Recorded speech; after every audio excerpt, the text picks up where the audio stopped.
बच्चों, लॉकडाउन के कारण हम लोग विद्यालय में नहीं पढ़ पा रहे हैं, विद्यालय संचालित नहीं हो रहे। हम लोग अब ऑनलाइन के माध्यम से ही अपना अध्ययन जारी रखेंगे। आज हम लोग भौतिक विज्ञान से पाठ 10 प्रकाश के बारे में अध्ययन करेंगे। प्रकाश क्या है?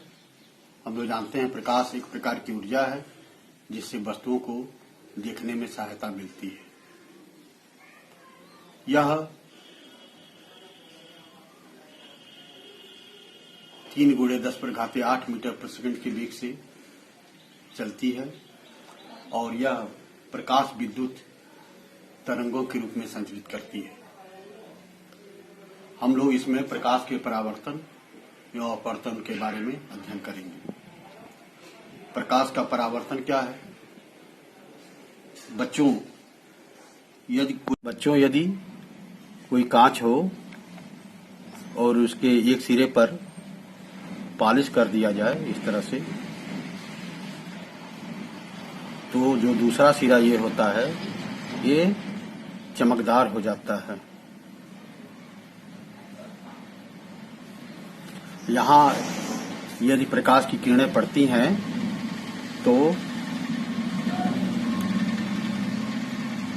वो वहां से पुनः परावर्तित होने लगती है। ये जो किरण पड़ती है दर्पण पर, उसे आपतित किरण कहा जाता है।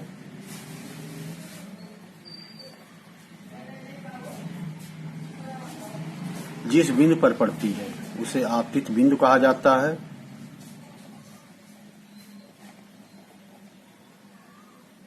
और दर्पण से पड़ने के बाद किरणें वहां से उसी दिशा में लौट जाती हैं, जिसे परावर्तित किरण कहा जाता है।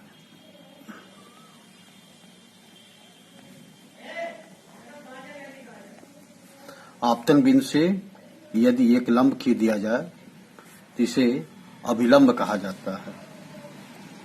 अभिलंब। यदि AO आपतित किरण है और OB परावर्तित किरण है और ON अभिलंब है। अब हम लोग आपतन कोण के बारे में अध्ययन करेंगे।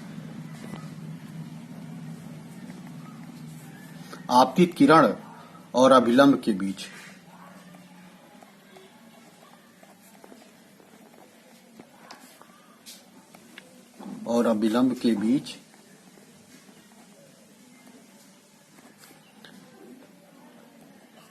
बने कोण को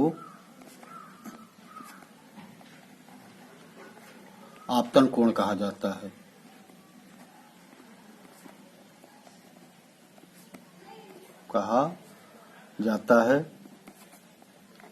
इसे I से व्यक्त करते हैं।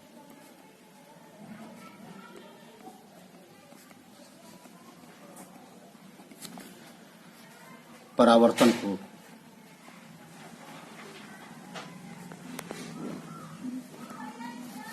परावर्तित किरण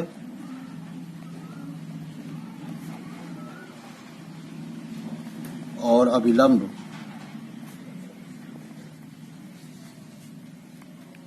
के बीच बने कोण को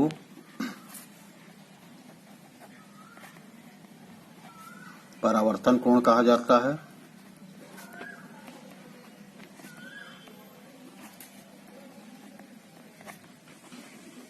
इसे R से व्यक्त करते हैं।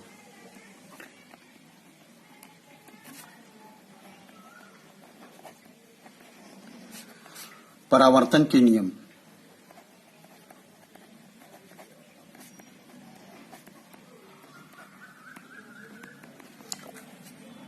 नंबर 1, परावर्तन का प्रथम नियम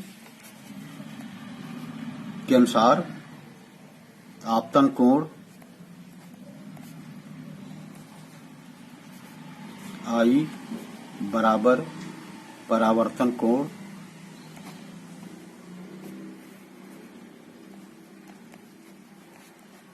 R की। दूसरा नियम आपतित किरण,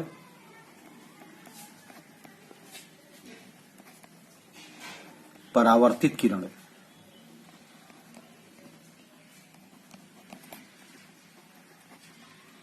तथा अविलंब, तीनों एक ही तल में होते हैं।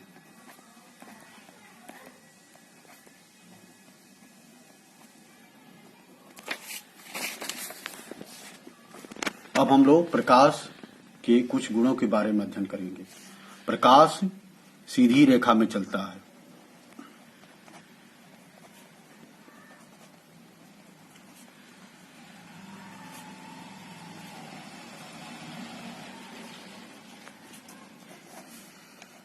इसका तरंगदैर्ध्य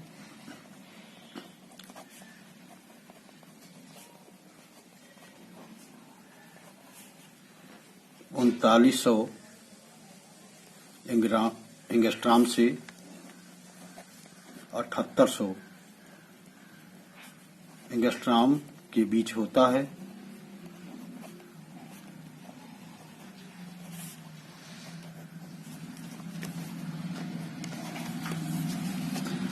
यह स्वयं नहीं दिखाई देता,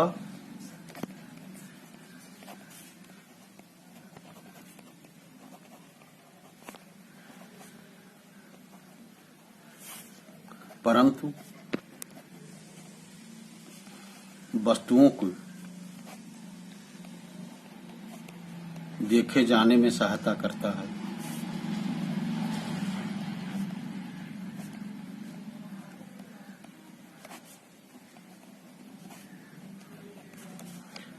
इसके संचरण के लिए माध्यम की आवश्यकता नहीं होती।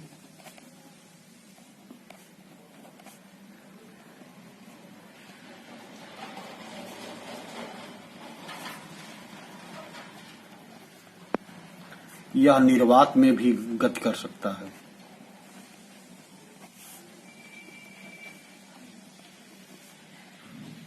गति करता है। प्रकाश का वेग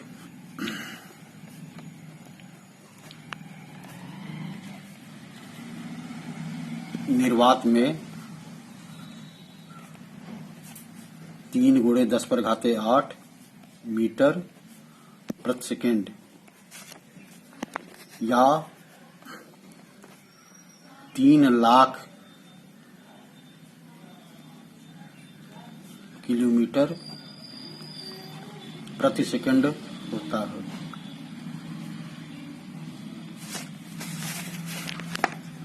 अब हम लोग दर्पण के बारे में अध्ययन करेंगे।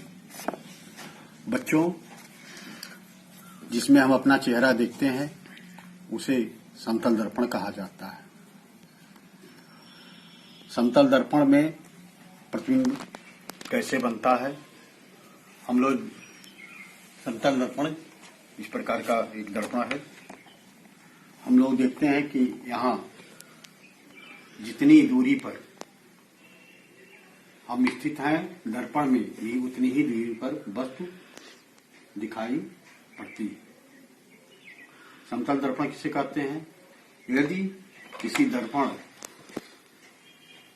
का तल बिल्कुल समतल हो तो उसे समतल दर्पण कहते हैं। दर्पण हम लोग जानते हैं 3 प्रकार के होते हैं। समतल दर्पण जिसका तल समतल हो, अवतल दर्पण जिसका एक तल दबा हुआ हो, और उत्तल दर्पण जिसका एक तल उठा हुआ हो। दर्पण कैसे बनता है उसके बारे में बताया गया कि दर्पण के यदि पिछले भाग में यदि हम पॉलिश कर दें तो वह दर्पण तैयार हो जाता है। पॉलिश प्रायः चांदी की कलई की जाती है, हम लोग देखे होंगे। तो जो दूसरा भाग होता है वो चमकदार हो जाता है। प्रकाश की कई विशेषताएं होती हैं, जैसे प्रकाश प्रकीर्णन करता है, प्रकाश अपवर्तन भी करता है, मान लीजिए यदि कोई इस प्रकार से तल है, माध्यम है और प्रकाश ऐसे डाला जाता है, तो पहले में बताया गया कि प्रकाश जो है वह उसी माध्यम में परावर्तित हो जाता है। लेकिन जब माध्यम अलग अलग होते हैं तो प्रकाश दूसरे माध्यम में प्रवेश कर जाता है। इस प्रकार से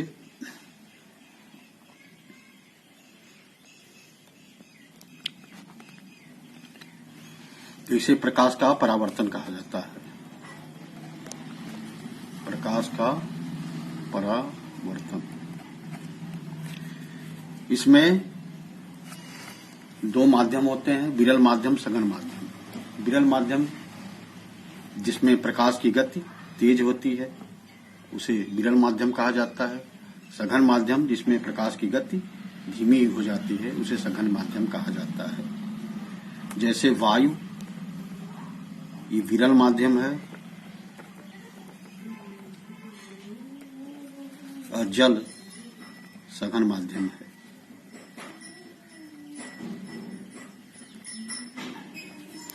जब विरल माध्यम से प्रकाश सघन माध्यम में जाती है तो वह अपने अभिलंब की ओर मुड़ जाती है। जैसे मान लीजिए कोई प्रकाश किरण है और उसे इस दिशा में आना था, लेकिन इस दिशा में न जाकर के वह इस प्रकार से मुड़ जाती है, तो इस प्रकार की क्रिया को या घटना को हम लोग प्रकाश का अपवर्तन करते हैं। बच्चों, बाकी हम लोग कल अध्ययन करेंगे।